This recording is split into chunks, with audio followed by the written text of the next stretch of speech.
Permasalahan minyak goreng tidak terlepas dari permasalahan dihadapi di dunia sekarang. Di saat pandemi belum juga selesai, dunia diharapkan ada perang Rusia-Ukraina yang memicu kenaikan berbagai harga komoditas, terutama pangan dan energi. Kita menyaksikan banyak negara menghadapi tingkat inflasi yang tinggi atau kesulitan juga dalam menghadapi kenaikan harga pangan dunia. Kita beruntung sampai hari ini masih kita dapat mengatasi masalah ini. Tapi tentu berlama-lama juga kita harus siap-siap untuk menghadapi masalah yang kesulitan dunia ini.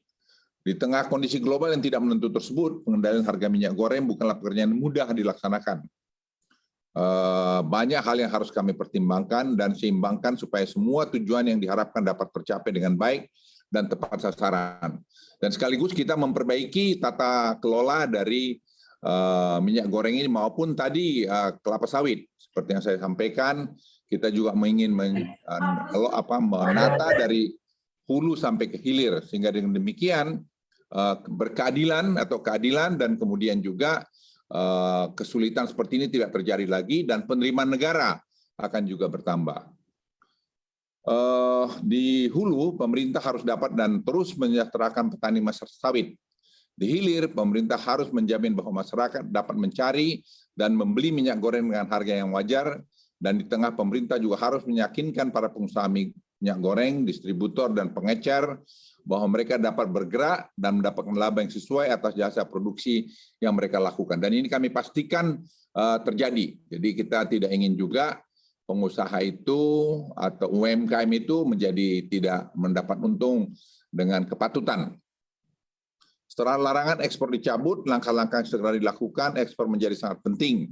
Namun hal ini dilakukan tetap dengan memastikan ketersediaan dan harga di masyarakat sesuai dengan arahan diberikan langsung oleh Bapak Presiden. Saya ulangi, langkah-langkah apapun yang kami lakukan, semua harus memastikan ketersediaan dan harga di masyarakat yang sesuai dengan arahan yang diberikan langsung oleh Bapak Presiden.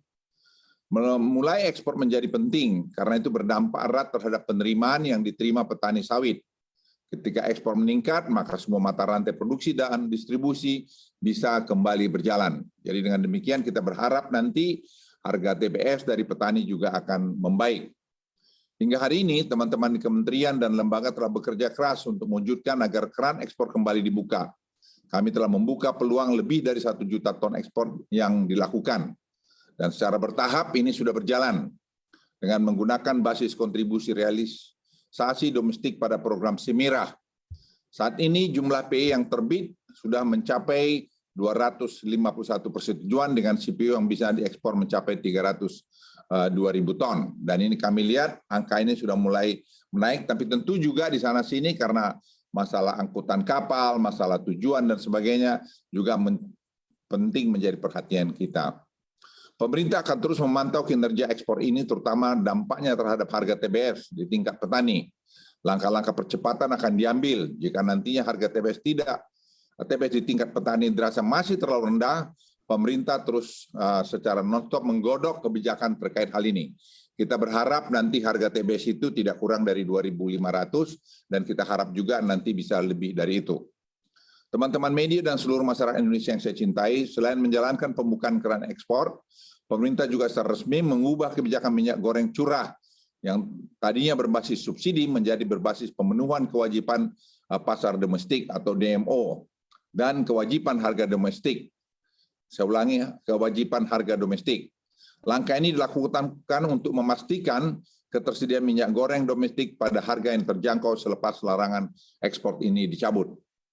Dengan kebijaksanaan ini, pemerintah mengimbau masyarakat untuk tidak panik atau tidak perlu galau atau khawatir pasokan domestik akan berkurang atau harga akan kembali meningkat. Ini kami pastikan tidak terjadi. Dalam tahap peralihan ini, jumlah demo yang ditetapkan pemerintah sejak 1 Juni adalah sebesar 300.000 ton minyak goreng per bulan. Jumlah ini lebih tinggi 50% dibandingkan kebutuhan domestik kita. Hal ini dilakukan untuk membanjiri pasar domestik hingga dapat memudahkan masyarakat dalam mencari minyak goreng curah dengan harga eceran tertinggi Rp14.000 atau mungkin Rp15.000 sekian.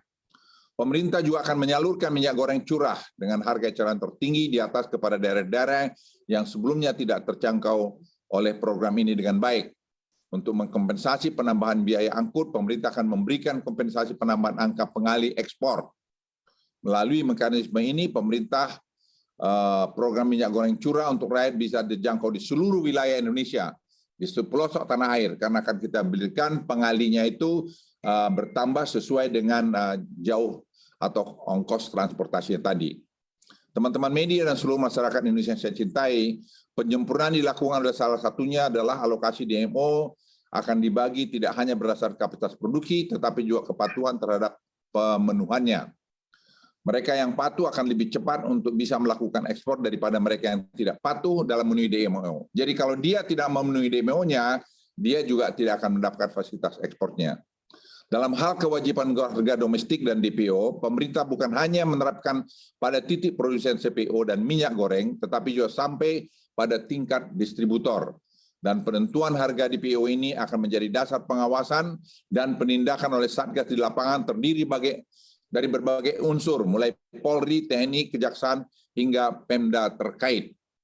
Pemerintah menjamin bahwa pelaksanaan DMO dan DPO yang telah dijalankan merupakan penyempurnaan dari DMO dan DPO yang dilaksanakan sebelumnya, dengan salah satunya merupakan masukan dari hasil review yang telah dilakukan BPK. Jadi BPKP, saya ulangi BPKP, kita minta melakukan review dan dari situ kita baru tadi menghitung harga yang pantas untuk diberikan.